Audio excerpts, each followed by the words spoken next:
Today's devotional is provided by Greg Earwood. And there were shepherds living out in the fields nearby, keeping watch over their flocks at night.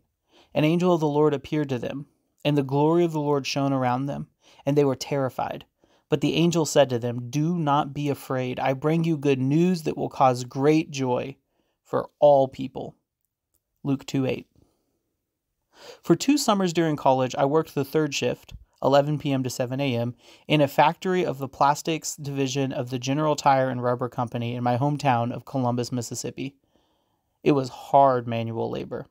I assisted in running a machine that produced rolls of multicolored vinyl. Translation, I did the grunt work. Working through the night required an adjustment of sleeping and eating routines. Shepherds keeping watch over their flocks at night. While the shepherds likely worked at other times, they had third shift responsibilities. While others were sleeping, the shepherds were working. That's about where any comparisons end with me. Among many differences, I was inside a building. The shepherds, of course, were outside in the fields. I suppose they and the flocks were not stirring much at night. Some say this gave the shepherds time to reflect. The Magi were not the only ones to pay attention to the night sky. Keeping the flocks at night gave the shepherds occasions to view the moon and the stars. They had some time to reflect on the beauty and patterns of God's creation, which communicated God's goodness and care. Their jobs as shepherds did not allow them to keep the Jewish ritual commandments, but I like to think that even in the darkness, perhaps especially at night, they were open to God.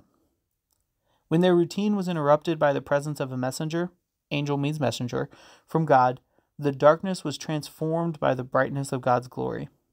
Though fearful, and who wouldn't be, they heard the words, "Be not afraid," words to value in times of darkness as well as light. The message from God was good news of great joy which will come to all people, including shepherds and magi, commoners and royalty.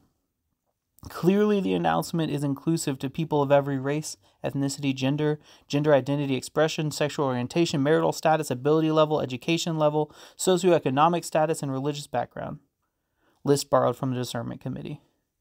Christ, the Savior, is born.